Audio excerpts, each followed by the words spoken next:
Hey, my beautiful people, thanks so much for tuning in to the Money Mind Shift. We're actually going through the book, How Rich People Think by Steve Siebold. Steve, I'm coming for my check. Now, if you're interested in this book, you can just find it on the link up here, over there somewhere, and you can actually buy the book through me. Just go to my website and you actually buy the book. Now, here's the deal, guys. 15 minutes a day. 15 minutes a day to drive to keep broke away. So what we're doing today, guys, we're on day number 38 of a 100-day journey, and we're going through the book, How Rich People Think. Now, here's the deal. Wealth begins in the mind. That's right. Wealth begins in the mind. You must be wealthy in your mind long before you're wealthy in your wallet. Now, I can tell people to go read this book all day long, but for some reason, most people simply won't get the book. So what I decided to do was to help people out to change the way that they think so they can change their results in life. I decided to start this show where we actually go through this book together. And of course, there'll be more books to come on down the pipe. So we're on day number 38 of a 100-day journey, 15 minutes a day. So can you hang in with us for 15 minutes a day? Maybe something will be spoken into your life. It'll change the way you think and you'll change the results. Now, I know you don't have a lot of time. I don't have a lot of time. So let's get started. Day number 38. The middle class believes financial markets are driven by logic and strategy. The world class believes financial markets are driven by emotion and greed. Again, the middle class believes financial markets are driven by logic and strategy.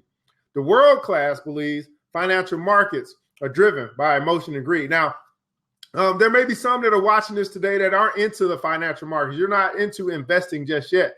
But when you do, or even if you think about the stock market or the real estate market, or any of the financial markets, do you think they're driven by logic and strategy? Or do you think that they're driven by emotion and greed? Now, I've come to understand that there's two emotions that play out in the market. They are fear and greed. So you know, as you grow in your level of consciousness, please understand that you can take advantage of everyone else's emotions if you don't become emotional and you recognize what other people are going to do. That's how you really make money in the market. Now, the average person is trained in school to see money as a logic-based medium of exchange that's as simple as balancing your checkbook and spending less than you earn.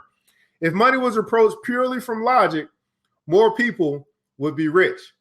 If money was approached purely from logic, more people would be rich. And this is what I try to explain to people that's in this sector of, financial literacy, or you're a financial advisor, you have something to do with teaching people about money or explaining things about money. It's not logic. I mean, it is logic, but it isn't logic, because logic would say, hey, I should not spend more than I can afford. That would be logic, but that's not what people do. People go spend because they feel like spending. It's an emotion to them to get this product, get this thing that they can't afford, and therefore they find themselves, because their eyes are bigger than their wallet, they find themselves knee deep in debt.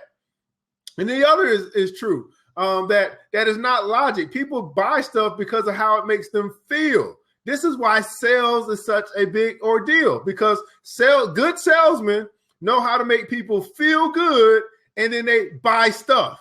So this is why I tell people, you got to learn sales. You got to learn how to make people feel good so they can buy your stuff. I shouldn't be giving all these tips away. This is a book class. It's not a business class. But at any rate, so here's the deal, guys. So if money was approached purely from a logical standpoint, then more people would be rich. So here's what we can understand from this, right? Is if we want to be rich, and I want you to be rich, we got to understand that other people are going to make financial decisions based off of their emotion. And if you know that, and now you know that, then you can capitalize on the emotions of others. Warren Buffett says it like this: when other people are fearful, be greedy. In other words, when we see the housing market crash and all of this stuff is cheap and on sale, that's when we should be buying. We shouldn't be buying when everyone else is buying and they're causing prices to go through the roof.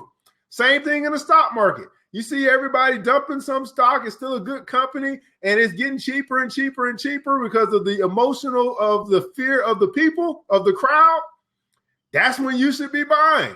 Why? Because you don't want to follow the crowd, because the crowd is making irrational, emotional decisions, and you're going to be making rational decisions to say that, hey, I know the crowd is broke, so whatever the crowd does, I'm going to do the opposite.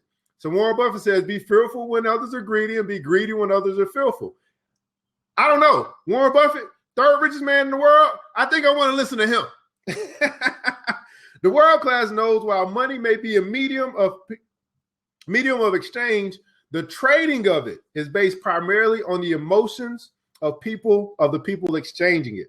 This is critical to understand because the more money you acquire, the more trading you do, whether it's trading with your plumber for fixing your sink or trading stock on a Wall Street.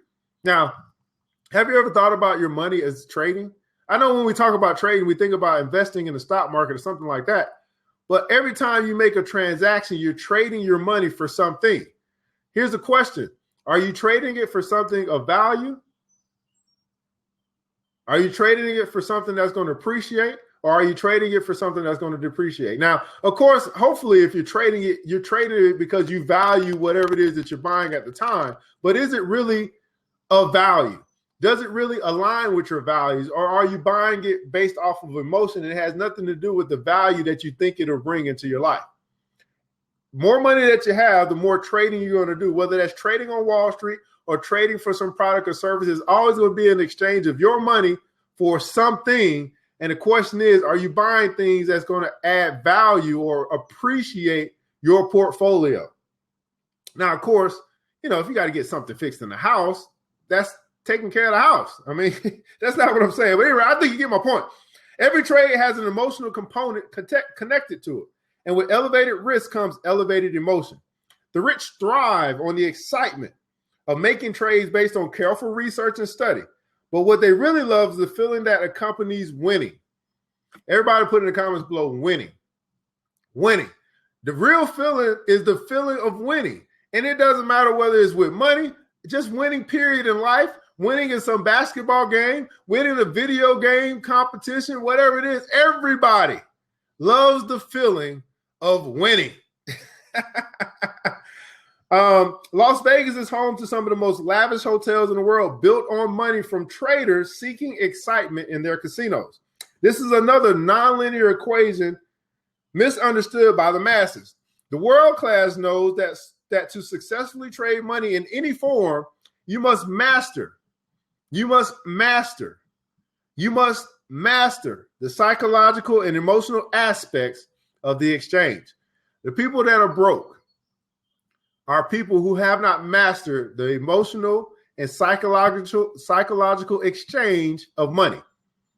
They haven't mastered it. They make decisions based off of how they feel, not necessarily based off of value, not necessarily based off of logic. They just make decisions based on how they feel. When they get bored, they want to go eat. They go buy something to eat because they're bored, not because they're hungry. They go buy because they're bored and they have nothing else to do. But guess what they could be doing? 15 minutes a day. They could be reading a book if they decided to. They can go get a book that's going to add value to their life, but they don't. They go find some food. And then guess what? They start to see the cycle of them getting unhealthy. All these things are happening because they're making buying decisions based off how they feel, not based off of what they need. Anyway, they do this by analyzing the true value versus the perceived value of any product, service, or company, and then offering their trade based on the real value. This line of thinking has nothing to do with financial expertise, nor is it a substitute. It's simply a way of thinking about monetary exchange. The more money you acquire, the more critical that this is. The rich know that the primary emotions that drive financial markets are fear and greed, and they factor this into all trades and trends they observe. This knowledge of human nature and its overlapping impact on trading gives them a strategic advantage in building greater wealth through leverage. I'll repeat that again. This knowledge of understanding human nature and its overlapping impact on trading gives them a strategic advantage in building greater wealth through leverage. Guys, you want to master the psychological and emotional, psychological and emotional aspects of the monetary exchange. Everybody put in comments below monetary exchange. Every exchange that you do with money is a trade. a trade of your physical dollar, of your physical penny, of your physical dime for some product or service. What are you getting back in real value? That it would be the real value. So let's go back and simply, let's look at this. It says they analyze the trade value. So you have a trade value versus the perceived value of any product. So what's the perceived value? This is what they're selling you. They're selling you perceived value. How is this product or service going to make you feel if you get it? So if you buy these Jordans, you're going to feel like you can jump up and dunk. You're going to feel like Michael Jordan himself. You're going to feel like a billionaire if you buy these Jordans. That's perceived value. The trade value is how much is it going to cost for you to get these Jordans? $200. $200 is the trade value. The perceived value is whatever is going to make you feel when you have these Jordans and when you put them on. This is how it's supposed to make you feel. But then you got to figure out, what is the real value? Now, the real value comes in with your value system and that thing that you are buying. How does it relate to your value system? Now you have something to go by. My values is that I value this, this, and this. It may not have anything to do with any sneakers. Your value system may say, I just need some shoes. You don't necessarily need the Jordans. What's your value system? That's how you figure out the real value to you. You may be willing to pay the $200 to feel like you can be a billionaire, but will you really be a billionaire if you spend $200? No. Not on no Jordans, but you've been sold to feel like you're going to be able to dunk and you're going to be able to feel like a billionaire. So they sold you the perceived value. You didn't analyze the real value. All right, here's your quote of the day. I hope that helped. I mean, I can do this all day long, guys, but we only got 15 minutes. Here's your quote of the day by David Wood. If you're not as wealthy as you like, there's something you don't know. If you're not as wealthy as you like, there's something you don't know. That's by David Wood. And here's our critical thinking question of the day. Again, this book is your critical thinking question and action step as well. Are you capitalizing on the fear and greed that drives the markets? Fear sometimes drives people to sell assets shorter than actual value. Are you taking advantage of this? This is what the wealthy people are doing. They're taking advantage of the emotions that drive the market. They buy low, they sell high. Well, how does it get low? From fear. Fear drives the market low. They buy when it's low. Then people get happy and they start buying assets, and that's called greed, driving the prices up. When it gets to a certain level, they sell because they bought it low, they sell it high, they got rich.